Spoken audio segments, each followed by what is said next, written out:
चिक्की story.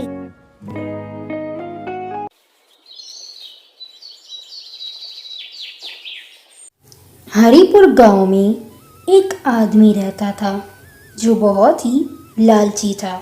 वो हर वक्त ये सोचता था कि पैसे ज़्यादा कैसे कमाए जाते हैं। उसका एक बिरयानी का ठेला था जहाँ पर बड़े बूढ़े और बच्चे सब लोग भीड़ लगाए रहते थे। बाबू भाई, आपकी बिरयानी बहुत अच्छी होती है। इस गांव में इससे अच्छी बिरयानी मैंने नहीं खाई। ठंड का मौसम है और मैं घर पे ही बिरयानी ले जाऊंगा। माँ रोज़ रोज़ खाना पका के थक जाती होगी। आज मैं उसको आपकी बिरयानी खिलाऊंगा। 4 प्लेट बिरयानी पैक कर दीजिए। बाबू भाई 2 प्लेट बिरयानी पैक करना। क्या है ना, मेरी पत्नी की आज तबीयत ठीक नहीं है तो मैंने सोचा आज बाहर से ही खाना ले आऊं। अब जल्दी जल्दी पैक कर दो, भूख बहुत तेज़ लगी। हाँ हाँ भैया, अभी पैक कर देता हूँ, बस गरम गरम बन ही रही है। बाबू का बिरयानी का ठेला बहुत अच्छा चल रहा था और ऐसे ही रोज़ की कमाई से वो 400-500 आराम से कमा लेता था। बाबू भैया 10 प्लेट बिरयानी पैक कर दीजिए ना। वो क्या है ना, आज मेरे घर में बहुत सारे मेहमान आए हैं और घर में इतना सारा काम है कि मैं खाना नहीं बना पाई और ठंड भी बहुत हो रही है। तो जल्दी जल्दी पैक कर दो ताकि मैं घर ले जाके ये खा लूँ और उन लोगों को खिला दूँ। हाँ हाँ प्रीति बहन, अभी मैं पैक कर देता हूँ। आज तुम्हारे मेहमान उंगलियाँ चाटते रह जाएंगे क्योंकि मेरी बिरयानी बहुत अच्छी बनी है। और तुम एक सांस में इतना कैसे बोल लेती हो? मैं अभी तुम्हारी बिरयानी पैक कर देता हूँ, तुम घर ले जाओ। ठीक है बाबू भैया, आप जल्दी से पैक कर दो, मुझे जल्दी घर जाना है। बाबू के ग्राहक बाबू पर बहुत भरोसा करते थे। वो सोचते थे बाबू जो भी देगा अच्छा ही देगा। ऐसे ही उसके ग्राहक उससे रोज़ बिरयानी खरीदने आ जाते थे। सलीम भाई 10 किलो मुर्गा पैक कर दो, मुझे आज बहुत सी बिरयानी बनानी है क्योंकि ग्राहक बहुत कुछ मांगते हैं और रोज़ उनकी डिमांड बढ़ती ही जाती है। वो क्या है ना बाबू भाई, अब मुर्गे का रेट बहुत बढ़ गया है।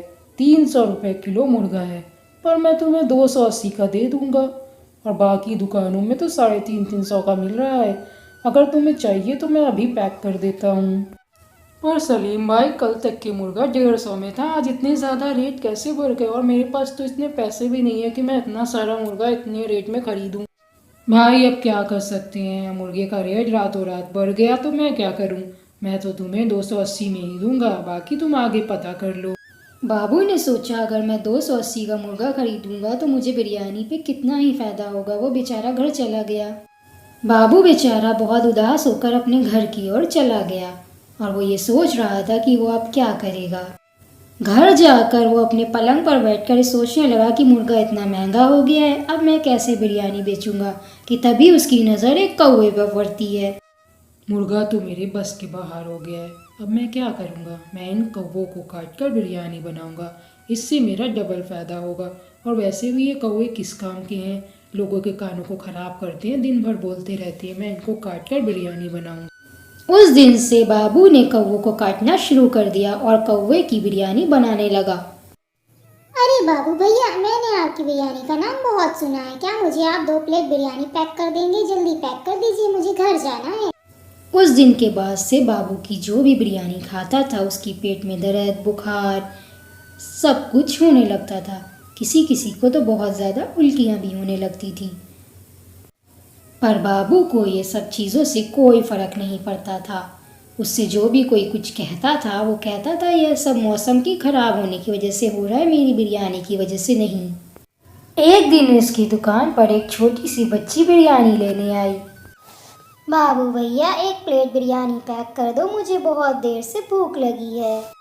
हाँ बेटा, क्यों नहीं, अभी पैक करके देता हूँ, 2 मिनट रुकना बस ज़रा।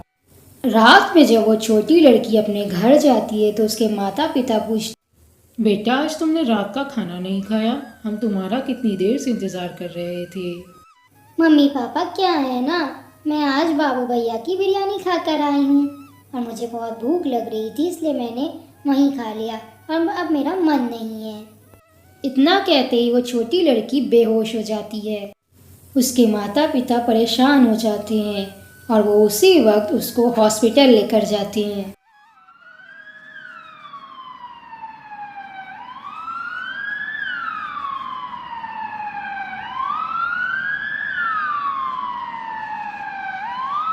मिस्टर मोहन, आपकी बेटी की तबीयत उल्टा सीधा खाने की वजह से ख़राब हुई है। और कोई बात नहीं है, वो खतरे से बाहर है। सीमा, मेरी बेटी ने कहा था उसने बाबू की बिरयानी खाई है। ज़रूर उसकी बिरयानी में कुछ गड़बड़ है। मैं सुबह ही पता करूँगा, वरना वो गांव वालों को ऐसे ही बीमार करता रहेगा।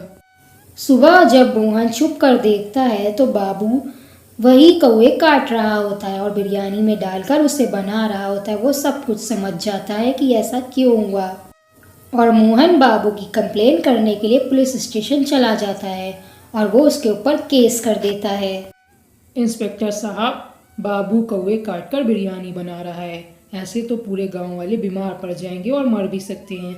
आप उसको आज ही पकड़ लीजिए। इंस्पेक्टर उसी रात बाबू को गिरफ्तार कर लेता है क्योंकि वो बहुत बड़ा क्राइम कर रहा था और बाबू को जेल हो जाती है, जिससे उसको अपनी गलती का एहसास भी हो जाता है और उसको अपने किए की सज़ा भी मिल जाती है।